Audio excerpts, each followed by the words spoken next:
Quando a gente estuda a carta de Hebreus, ao estudarmos a carta de Hebreus, a gente está sendo confrontado, nós estamos sendo confrontados com um sistema de justiça.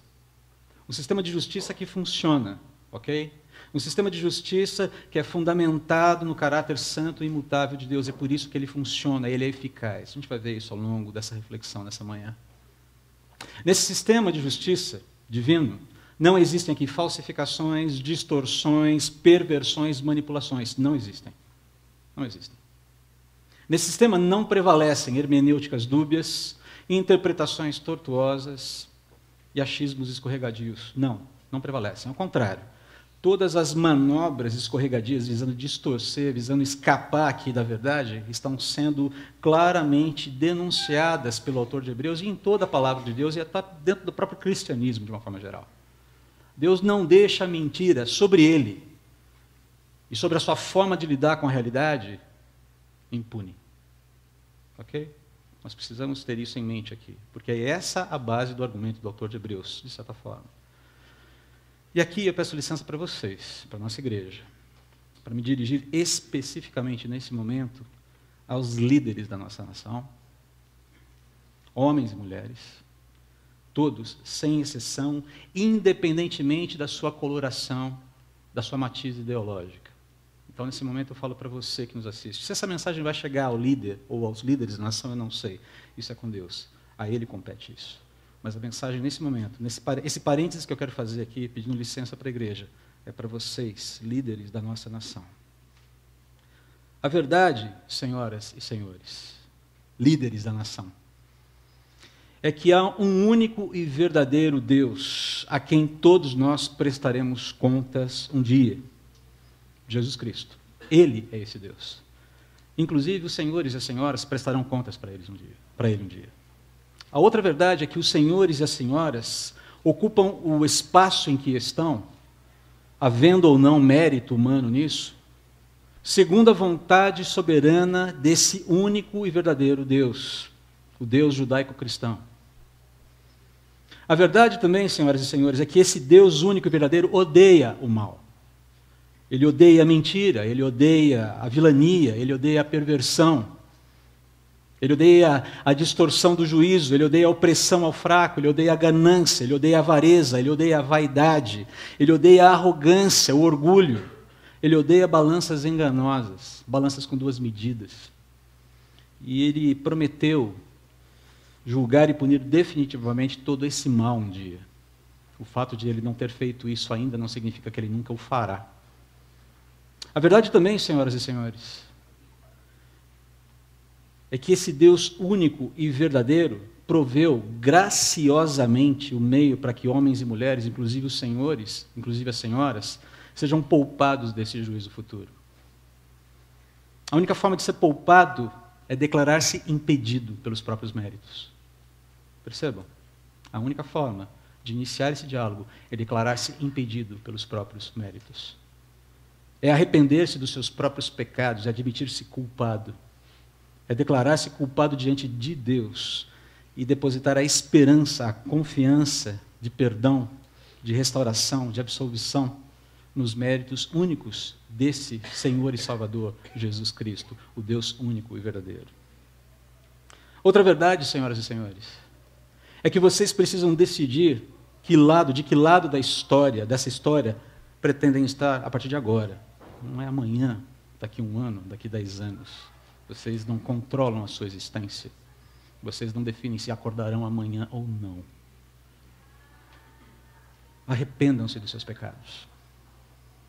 Declarem a falência dos seus supostos méritos éticos morais. E confiem na justiça única e exclusiva de Jesus. Seus palácios, seus gabinetes, sua posição, suas togas, seus livros, sua verborragia, sua ideologia, seja ela qual for, de direita, de esquerda, de centro, de subsolo, não sei, não importa, não protegerá vocês, percebam, não protegerá vocês da ira do Deus vivo, caso vocês não se submetam a Ele. E eu quero dizer mais para vocês, você que ri desdenhosamente desse Deus e desse alerta, caso não se arrependa, experimentará mais do que qualquer um o horror de sem precedentes de ter o Deus que é fogo consumidor na sua cola, começando ainda em vida. Eu quero fechar esse parênteses aqui, agradecendo a licença que a igreja me dá para fazer isso.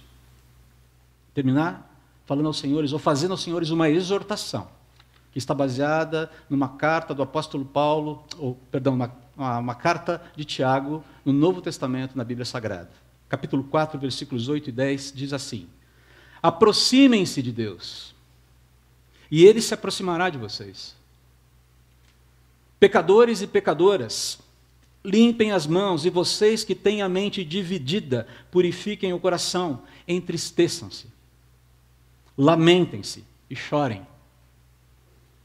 Troquem o riso por lamento e a alegria por tristeza. Humilhem-se diante do Senhor, e Ele os exaltará. A exaltação que vocês procuram não é nessa mecânica, nessa dinâmica que vocês têm criado para a realidade brasileira. Percebam, eu não falo para um grupo específico, eu falo para todos vocês, líderes da nação, que têm a responsabilidade dada por Deus de cuidar de um povo inteiro. E aqui eu fecho o meu parênteses e agradeço a atenção da igreja ou a disposição de poder falar isso dessa forma. Sei que vocês ficam bastante assustados com o que eu acabei de falar. Mas não há como fugir disso num momento como esse. Falar de força para prosseguir, sem olharmos para a realidade e tratarmos da realidade, tratarmos o nosso coração em relação à realidade, não é algo que se possa fazer sem comprometermos a essência do Evangelho. Muito bem, entrando na nossa mensagem, na nossa reflexão.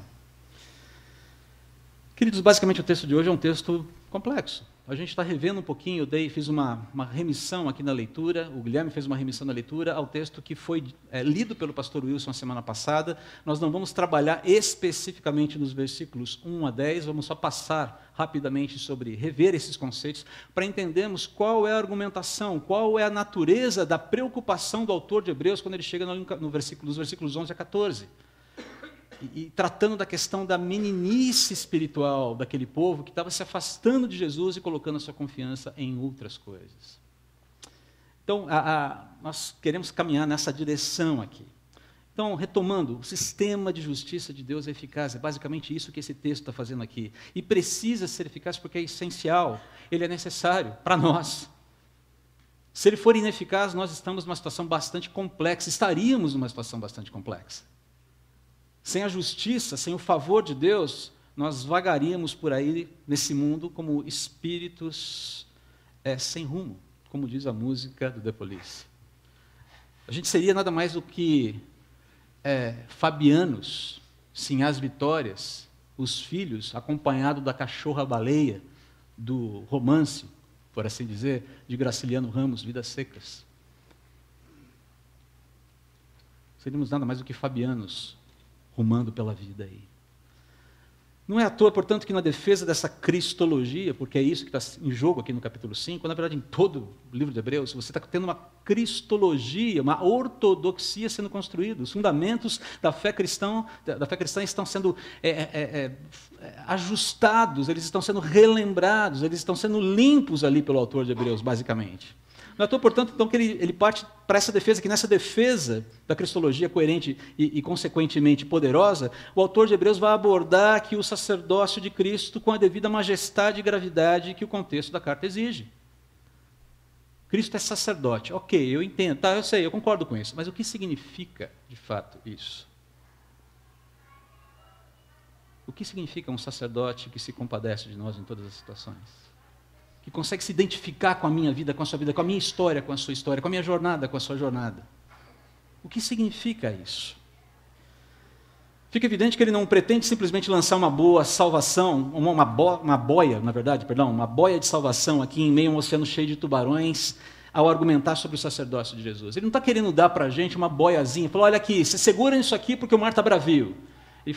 Quando ele fala de Cristo, ele fala, ele é o próprio fogo consumidor, o Senhor dos mares, o Senhor dos tubarões, o Senhor das ondas, e a fúria do mar cessa ou se inicia de acordo com o seu querer. É por isso que ao falarmos de Hebreus, ao lermos Hebreus, ao estudarmos Hebreus, eu diria que a gente poderia ir até além desse tema maior da carta, que é força para prosseguir. Não se trata apenas de termos força para prosseguir. Nós temos propósito para prosseguir, nós temos fundamentos para prosseguir, nós temos o próprio fogo consumidor abrindo caminho à nossa frente. Não é um chamado para ficar boiando, esperando o socorro chegar. Ok, quando Jesus voltar, Maranata, Senhor, aí a gente começa a viver. Não. É revolucionário isso aqui, não precisa derramar sangue, porque o único que precisava derramar sangue já derramou. Tem a ver com essa questão de, ok, eu preciso de força para prosseguir, mas eu tenho propósito para viver. Eu tenho propósito para existir. Eu tenho propósito para performar nessa vida. Esse propósito ele não é vazio. O cristianismo me oferece razões sólidas, propósitos inequívocos e uma esperança sem precedentes sobre o futuro. Mas muitas vezes o que a gente percebe é que o que a gente mais está querendo no momento, que a gente se acomoda com essa história de ter uma boia salva-vidas no meio da vida cristã. E às vezes ela é necessária. Ela é necessária. Quantas vezes eu não tive que ser socorrido? Quantas vezes eu não tive que socorrer? Quantas vezes a gente não tem... Nós precisamos nos estimular nessa prática da comunidade que está atenta aos problemas uns dos outros. Temos feito isso. Acabamos de orar pelo Gilberto e pela mãe. Mas vamos lembrar o seguinte, o que me sustenta no mar não é a boia. O que me sustenta no mar é o Senhor dos mares. E ainda que eu venha submergir, isso contribui para os seus propósitos eternos. O mar lhe pertence. E os tubarões também.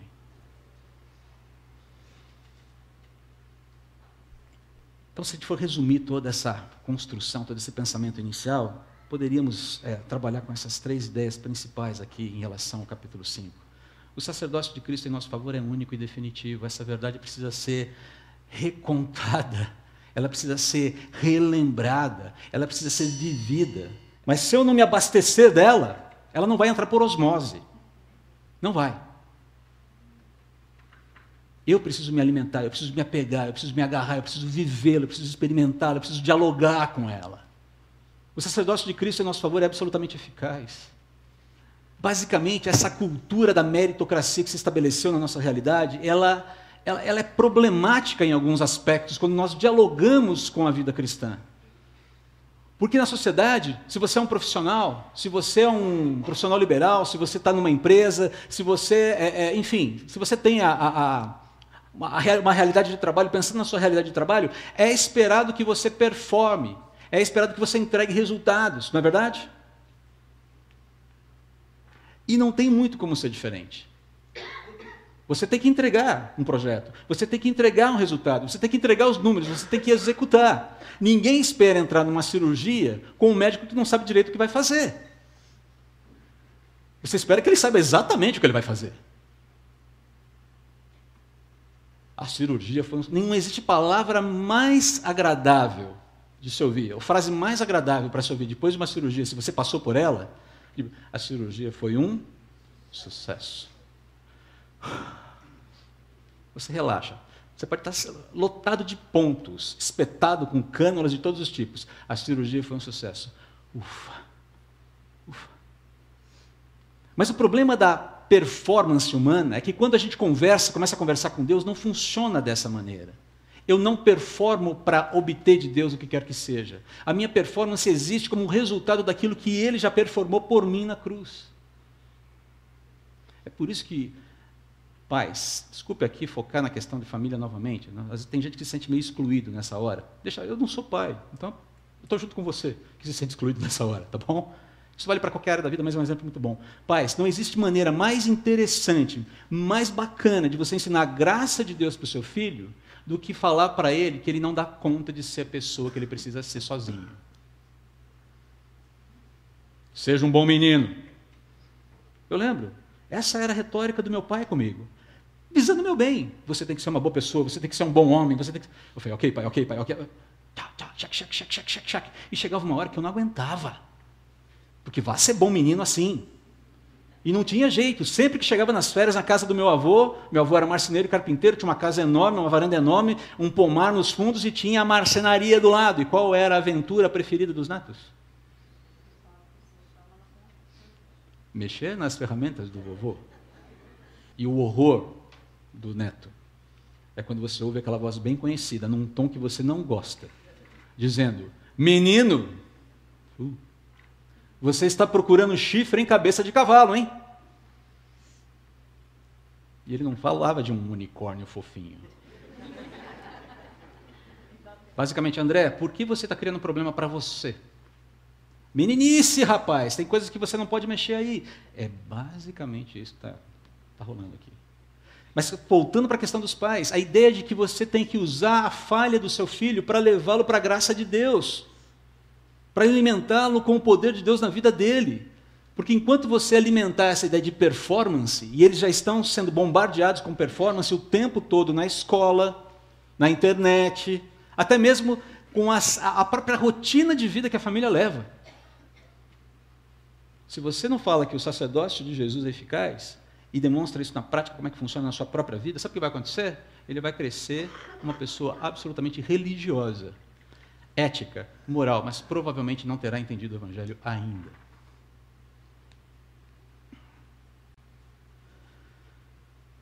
E outro ponto, a imaturidade espiritual deliberada, porque é isso de que se trata aqui o texto. É uma imaturidade espiritual que não é fruto de ingenuidade, de desconhecimento. É aquela coisa, eu estou decidindo ficar na malemolência espiritual, sabe como é que é? Eu estou decidindo ficar nessa vibe mais leve com o Evangelho. E, na verdade, estou tentando fazer um combinho espiritual aqui, uma combinação espiritual, para que a minha vida se torne mais tranquila, em aspectos que talvez ela não possa ou não deva ser mais tranquila. Seguindo aqui, nós chegamos, quero ler o texto rapidamente, esses primeiros dois tópicos, e focar um pouquinho mais no terceiro. Então, o sacerdócio de Cristo em nosso favor é superior. E é superior por quê? Porque ele não só se compadece das nossas fraquezas, mas ele tem nele todo o conjunto virtuoso do segundo Adão. Esse homem ideal, esse homem que nenhum de nós é, esse homem que não foi confirmado em santidade com o primeiro Adão. Adão tinha o potencial, o primeiro Adão. Tinha o potencial de ter a sua santidade confirmada, a sua dignidade confirmada, mas falhou. E em Jesus nós temos esse segundo homem completamente provido de recursos para nos guiar para uma redenção efetiva. E não é só o conjunto virtuoso, mas essa capacidade de se identificar com as nossas fragilidades sem que ele mesmo tenha pecado. Lembra-se do vídeo da Maria semana passada? Mas o Jesus não pecou. Não, Maria, não pecou. Mas ele se identificou com as nossas fragilidades porque encarnou, porque viveu, porque operou, porque performou como um homem. E ele é superior porque ele recebe um comissionamento do próprio Deus, mas um comissionamento específico. Tem a ver com a dignidade, tem a ver com a própria essência de quem Jesus é, e isso a gente vê na continuidade do texto, quando o autor de Hebreus usa textos do Antigo Testamento para falar justamente dessa condição singular de quem Jesus é. Quando ele está falando aqui, você, meu filho, hoje eu te gerei, usando o Salmo 2, versículo 7, ele não está dizendo que Jesus foi de fato gerado e não existiu em um determinado momento do tempo. Ele está dizendo o seguinte, há uma relação singular, única, uma relação intratrinitariana que qualifica Jesus como um sacerdote como nunca antes houve na história da humanidade. E ele reforça essa ideia quando ele entra no texto, você é sacerdote para sempre segundo a ordem de Melquisedeque. Existe uma razão clara para a utilização do Antigo Testamento dentro do Novo Testamento. Existe uma razão clara aqui. Primeiro, quando ele fala do Filho, só recapitulando aqui, a ideia indica essa posição singular de Jesus como Messias e, por implicação, o seu comissionamento para o sumo sacerdócio de Deus. E a referência a Melquisedeque é muito curiosa, porque Melquisedeque é uma daquelas figuras meio emblemáticas da Bíblia, não emblemáticas, mas meio misteriosas. Sabe aquela figura que você não sabe? Eu queria saber mais, mas não tem muita coisa para saber. Qual é a referência? Quem foi Melquisedeque? Vamos lá. Só relembrando aqui, colocando a poeira do Antigo Testamento para fora e relembrando. Quem foi Melquisedeque? Onde ele aparece e qual é a situação? Rei de Salém. O que é Salém? Basicamente, o epicentro de onde viria a ser Jerusalém. Ok? Essa é a informação que nós temos. Mas esse rei era também sacerdote do Deus vivo numa época em que nem povo de Israel havia ainda. Não havia lei, não havia Moisés, não havia levirato, não havia sacerdócio, não havia sistema cultico estabelecido pelas regras do Pentateuco. Não havia nem Pentateuco. Ele aparece lá em Gênesis capítulo 14, numa situação muito interessante lá, em que Abraão reconhece a sua autoridade e lhe paga o dízimo. Ou seja, essa ideia de pagar o dízimo naquele contexto tinha a ver com essa coisa de reconhecimento do menor para com o maior. Por que é que Jesus é um sacerdote da ordem de Melquisedeque?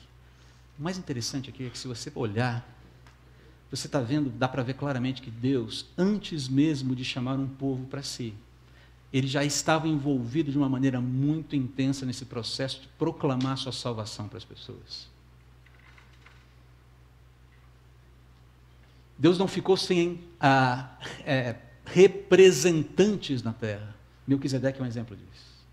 Antes mesmo que houvesse um povo da aliança, Deus estava trabalhando, operando sistematicamente para anunciar: eu existo, eu estou aqui, vocês têm um problema, se voltem para mim. Mas ser um rei sacerdote implica não apenas em fazer uma representação desse Deus para com o povo, do povo para com Deus, mas de ministrar como rei as virtudes, as ideias, os estatutos desse Deus para a sociedade sobre a qual você governa. Jesus é um rei sacerdote. Não só um sacerdote. Ele tem esse punch, ele tem essa característica única e diferenciada e singular, que faz toda a diferença. Que faz absolutamente toda a diferença. A ideia aqui é que o ministério, o sacerdócio de Jesus, ele não é simplesmente temporal como o sacerdócio judaico era. Ele é supratemporal, ele é supra-étnico-cultural, ele é supra-religioso, ele é supra-social, ele é supra-humano. Se é que a gente pode colocar dessa forma. Ele tem uma característica, ele tem uma matiz completamente diferenciada. Mas ele também é eficaz. Olha só que interessante. Enquanto Jesus esteve na terra, ofereceu orações e súplicas em alta voz e com lágrimas àquele que podia salvá-lo da morte, e suas orações foram ouvidas por causa da sua profunda devoção. Se você lembrou de João capítulo 17 aqui, quando Jesus faz a sua oração sacerdotal, você teve uma boa lembrança. Senhor, não peço que os tires do mundo, mas peço que os livres do quê? Do mal. A ideia é que nós vivamos na sociedade, que nós operemos na sociedade, que nós impactemos a sociedade com o nosso testemunho, apontando para o fato de que Ele é o grande sumo sacerdote que nos sustenta, que nos fortalece, que dá sustentação para a própria vida e realidade. Porque senão, meu amigo, você nada mais é do que um espírito vagando no mundo material. E aí vem aquela frasezinha perturbadora, né? Se a gente não pode comprar uma solução, tem que haver um outro caminho, amigo. Tem que haver um outro caminho. Mas existe, o caminho está aqui. Está escancarado para quem quiser ver. E ele continua: embora fosse filho, aprendeu a obediência por meio do seu sofrimento. Basicamente, o que a gente está falando aqui é de empatia. Não empatia com o seu pecado, mas empatia com a sua miséria, com a minha miséria, com a nossa condição, com o nosso destino. É interessante ver quando Jesus vai atender ao pedido atrasado, entre aspas, de Marta e Maria para ver Lázaro que estava morrendo. Quando Jesus sente alguns falam que ele se comoveu por dentro ao ver a situação. Não, ele sentiu raiva, ele sentiu ira. A palavra certa ali é ira. Jesus se irou contra o poder da morte. Contra os seus efeitos contra o homem, ou sobre o homem. Jesus se ira, ele falou: isso tem hora para acabar. Jesus não ficou só triste. Ficou, claro, chorou. Mas ali há sangue nos olhos, entendeu? Sangue nos olhos. Lázaro, sai! Por que você acha que Jesus faz isso? Basicamente ele está dizendo assim, eu vou mostrar com quantos paus se faz uma canoa. É bem isso. Você acha que Jesus ressuscitou Lázaro simplesmente porque Lázaro era o amigo querido dele? Você acha só essa questão? Deixa Lázaro morto, já está no céu, deixa ele lá em paz. Jesus simplesmente declarou, falou, saibam muito bem com quem vocês estão lidando. Não sou menino. E o poder que habita em mim, que opera em mim, não é um poder humano, meramente humano. Foi uma declaração de guerra. E um ato de misericórdia. Combinados, de forma santa, perfeita. É esse o Jesus que me salvou. É esse Jesus que é o meu amigo, que é o seu amigo, e que intercede por nós. Com isso, foi capacitado para ser o sumo sacerdote perfeito e tornou-se a fonte de salvação eterna para todos os que lhe obedecem. Perceba que salvação anda bastante de mãos dadas com uma coisa chamada obediência. Não que, para ser salvo, você tem que ser obediente. A salvação não é sinérgica. É ato de Deus, não é ato humano. Mas é esperado que depois que você foi introduzido na família, você se comporte como alguém da família. Essa é a questão aqui. E Deus o designou sumo sacerdote segundo a ordem de Melquisedeque. Nós já vimos aí o que significa isso. Um sacerdócio superior, um sacerdócio supratemporal, algo que está muito além de estruturas religiosas criadas por homens. Mas há um perigo. E é esse o ponto complexo aqui da nossa mensagem, da nossa reflexão. Depois de ter falado tudo isso, o autor de Hebreus, ele para e fala, olha aqui, gente, há muito mais que nós gostaríamos de dizer a respeito de quem Jesus é, de tudo o que ele é, da grandiosidade que ele tem. Mas são coisas difíceis de explicar, sobretudo porque vocês se tornaram displicentes acerca do que ouvem, ou seja, entra por aqui e sai por aqui. Não reverbera. Não reverbera no coração. Não entra na sua vida. Você não entra num diálogo com isso. Você ouve, você é informado, ok, tá bom, beleza. Só que o negócio sai. E pouco tempo depois você já se esqueceu dessa realidade, da sua importância e do impacto que isso deveria ter na sua vida.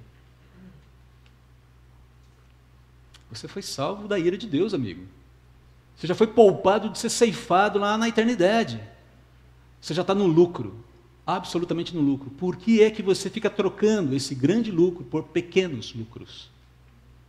Por pequenas comodidades? Porque essa era a questão aqui. Ele continua, a esta altura já deveriam ensinar outras pessoas e, no entanto, precisam que alguém lhes ensine novamente os conceitos mais básicos da palavra de Deus. Ainda precisam de leite e não podem ingerir alimento sólido. Para pensar o que é receber esse tipo de diagnóstico de alguém sobre a sua espiritualidade. Não é fácil. E eu não estou dizendo que essa é a nossa condição aqui como igreja, ok? Eu só estou dizendo aqui qual é o alerta para que a gente fique esperto com esse negócio. E eu preciso ficar atento a ele. E eu vou dizer para vocês que eu sou o cara que mais tem que ficar atento com a meninice. Porque eu me conheço. Eu sei quem eu sou. Eu sei das minhas vaidades, dos meus afetos. E eu sei como eles militam o tempo todo contra uma aproximação voluntária, decidida a Jesus. Ainda precisam de leite e não podem ingerir alimento sólido. Agora, olha só o problema, olha só o desdobramento aqui. Quem se alimenta de leite ainda é criança e não sabe o que é justo. O alimento sólido é para os adultos que, pela prática constante, são capazes de distinguir entre o certo e o errado. Está faltando referência para esse pessoal aqui. Não é porque eles não foram informados sobre isso, mas é porque eles não dialogaram com essa narrativa sobre quem Jesus é, quais são os seus valores, qual é a bandeira, quais são os atributos do rei, quais são os atributos do reino, qual é a pauta desse reino. E aí é que entra, nessa hora, quando você não tem referência dos padrões de Deus, da justiça de Deus, é que entram aí, eu acho que, eu sinto que. Os nossos achismos, os nossos sentimentos são os maiores avalizadores de comportamento. Já reparou nisso? Os nossos, eu digo de uma forma geral, a sociedade. Na minha experiência, eu valido a norma pela experiência. Eu não ajusto a experiência pela norma. Os paradigmas de justiça, eles passam a ser referendados por mim. Minhas experiências, meus sentimentos e percepções sobre a vida. A pessoa, quer dizer então que eu não posso achar nada, não posso ter sentimento algum, eu não posso falar da minha experiência? Claro que pode, claro que sim. Mas perceba que eu tenho sempre, eu preciso lembrar que há um elemento, que há uma instância objetiva que regula o que eu acho, que regula, que lança luz sobre o que eu acho, que lança luz sobre o que eu sinto, que lança luz sobre as minhas experiências, validando essas experiências ou negativando-as. Numa das viagens que nós fizemos há muito tempo atrás para fora do país, nós conhecemos uma família, e ali conversando, depois de um certo tempo as pessoas vão se abrindo, a gente falando da situação do país, isso lá em 90 e alguma coisa, e esse rapaz vira para mim e fala, rapaz, inteligente mesmo é o meu irmão. Olha o que ele fez. Família que tinha muita grana. Olha só o que ele fez. O que aconteceu? O que ele fez de inteligente? Não, o que ele fez? Ele viajou para os Estados Unidos e comprou um baita de um sistema de som, que na época custava alguma coisa em torno de $10 mil para equipar a casa dele. Falei, cara, $10 mil, falei, cara, quanto dinheiro é isso? Ele levou. Importou e tudo mais. 2 meses depois ele conseguiu um laudo técnico falso, dizendo que o equipamento não funcionava e tinha queimado. O que aconteceu? $10 mil de volta para a conta. E o equipamento na casa funcionando bonitinho. É esse tipo. E ele contente. Feliz da vida. Como eu sou esperto. E o irmão dizendo, cara, meu irmão, eu quero ser como meu irmão quando eu crescer. É uma experiência que é validada pela... Se ela recebe como referência, como régua, o próprio ser humano, ok, de repente vou fazer a mesma coisa. Mas se ela é lastreada, se ela é regulada, se ela é analisada pelos padrões objetivos de Deus, não tem perigo de dar certo, tem? O que você deveria fazer? O que você não deveria fazer? Não fraude o laudo, não peça ressarcimento por uma coisa que você ainda tem e funciona em perfeitas condições na sua casa. Perceba, é disso que a gente está falando aqui. Não consegue entender, não sabe o que é justo, não consegue perceber quais são os parâmetros de justiça e se deixa levar pelos seus próprios interesses aí. Mas não é só isso, fala também da deterioração da capacidade de discernimento entre o que é certo e o que é errado. Quando a medida do homem, queridos, é o próprio homem, o certo e o errado podem virar de cabeça para baixo. Podem trocar de lugar. E o pior que você pode fazer é achar que é uma ideologia apenas que torce os valores. A torção de valores acontece no coração do homem. A ideologia só catalisa essa torção. Seja ela de esquerda, de direita, seja lá o que for. Mas a torção de valores está no coração não redimido do ser humano. É um coração empedernido que fomenta a torção de valores. Sempre que eu acho que o problema é o outro, ou está fora de mim, ou o inferno é o outro, como dizia Sartre, algum problema aí precisa ser analisado. Perceba, esse perigo existe. Porque o meu coração, ele é corrupto, ele é tendencioso e ele precisa o tempo todo desse exame diante de Deus para que a gente não perca o prumo, para que a gente não perca o rumo. Mas estou falando alguma besteira aqui? Estou falando alguma irrealidade aqui? Você conhece o seu coração, não conhece? Mas eu não sou como foi. Não é essa a questão. Não se trata de ser como A, B ou C. Se trata de eu não sou aquilo que Deus requer de mim, aquilo que eu deveria ser desde o início. É por isso que Ele me salvou. E é por isso que Ele mesmo garante que eu serei aquilo que eu mais almejo ser, ainda que lute contra aquilo que eu devo ser. Não entendeu? Não vou repetir porque eu não vou conseguir. Depois você olha a mensagem lá no... Quais são as consequências aqui? Meninice espiritual, meninice deliberada, que se não tratada vai desanimar, vai desencorajar, vai desencaminhar e vai destruir a alma. Não necessariamente perder a salvação, mas se tudo que você espera ir para o céu um dia, por favor, você está perdendo o melhor da história. Se tudo que você está esperando é uma passagem para ir para o céu, estou esperando o trem. A música do Elias, né? Vem logo minha carruagem, vem logo me buscar. Um monte de erros teológicos nessa música. Qual Elias irei às mansões do meu rei, numa carruagem eu irei subir. Nossa, você está ficando velho, André, chega. Quem conhecia essa música? Dani conhecia, que bom. Se é isso que a gente está aguardando, se é só isso que a gente está esperando, queridos, Kumbaya, comunhão, vamos viver na comunhão, vamos entrar aqui no nosso gueto e ficar aqui alimentando e simplesmente jogando boias uns para os outros para a gente poder sobreviver. É muito mais que isso. É muito mais que isso. O desânimo, o desencorajamento, o desencaminhamento, a destruição começam a surgir no horizonte aí. A confiança em Deus fica minada, o propósito da jornada obscurecido e a utilidade na caminhada fica perdida. É basicamente isso que ele está falando aí. Os riscos que nós corremos quando lidamos com meninice para com as Escrituras, para com a realidade de quem Cristo é e os efeitos disso na nossa vida. Finalizando aqui, para a gente considerar. Procure identificar aqui se você tem flertado com refúgios outros que não Cristo. Porque essa era a situação dos irmãos ali de Hebreus. Eles estavam buscando um refúgio dentro do judaísmo, para se livrarem dos problemas da fervura que estava começando a acontecer em torno dos cristãos. Quais são os refúgios que você pode estar alimentando, ou nos quais você pode estar se refugiando nesse momento? Identifica aí. Tá? Quais têm sido os compromissos fiduciários do seu coração? Quando eu falo de compromisso fiduciário, eu estou falando de compromisso de confiança. Onde eu deposito a minha confiança? Onde você tem depositado a sua esperança e buscado refúgio? Qual tem sido o amparo que te ampara? Um país governado pela direita? Um país governado pela esquerda? Um Congresso sem corruptos? Uma Suprema Corte imaculada? Uma economia caracterizada pelo laissez-faire? Uma economia caracterizada pela presença estatal?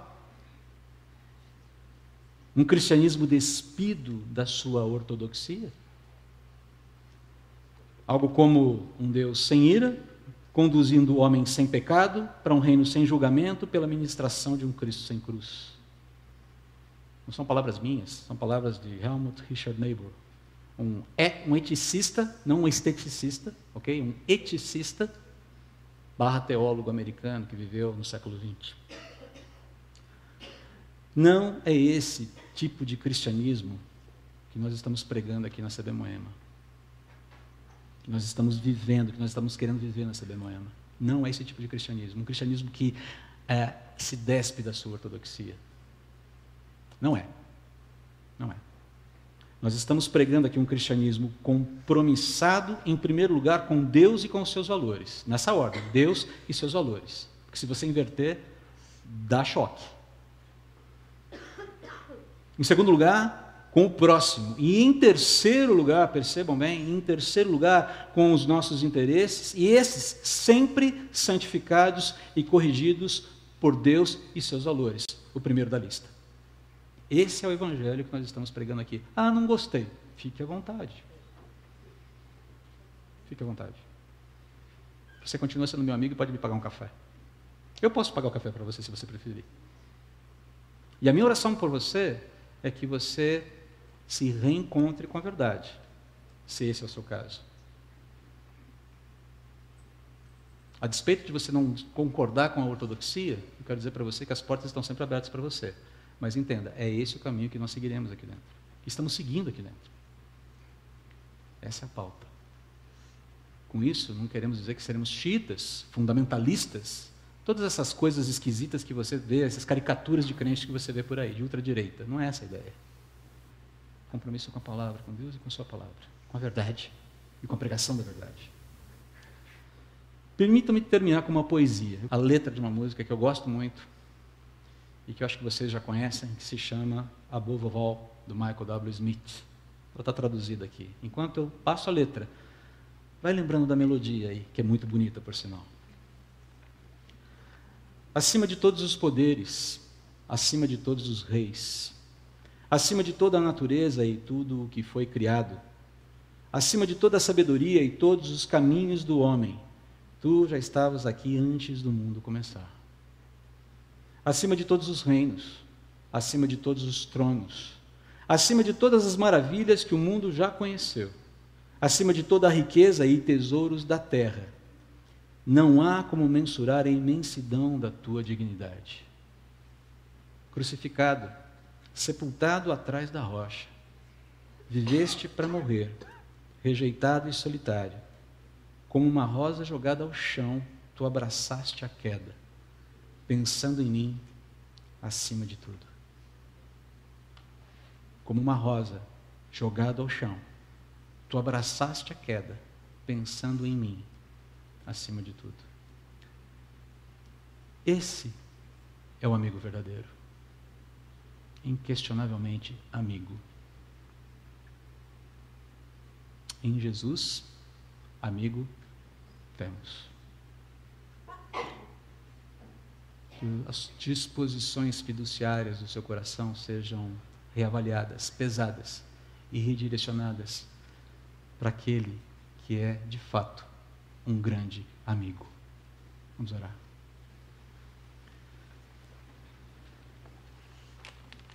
Me vejo completamente impossibilitado de exaltar o Senhor como o Senhor merece e deve.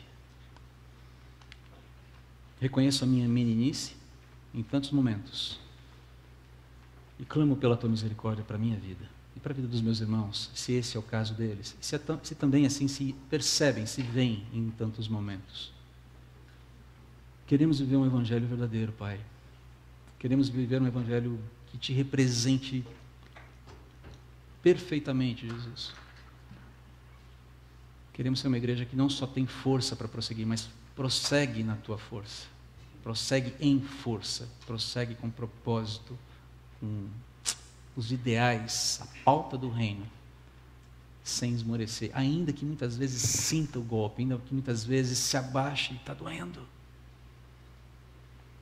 Mas que lembra que o amigo não espera a gente apenas na jornada, lá na chegada, no final dessa jornada. O amigo, ele nos acompanha, ele está junto, ele está presente, ele é real e nos sustenta a despeito de todas as nossas perplexidades com a realidade à nossa volta. Não estamos ancorados num barco à deriva. Estamos colocados firmemente num barco que é guiado pelo Senhor que rege os oceanos. E isso faz toda a diferença. Ah, como faz. Por favor, firma essa certeza no nosso coração, para que possamos prosseguir, não apenas segurando numa boia, mas sabendo que toda essa imensidão na qual estamos colocados te pertence. E o Senhor olha para ela e diz: é tudo meu. É absolutamente tudo meu. E cumprirá o propósito para o qual está destinado. Em nome de Jesus. Amém.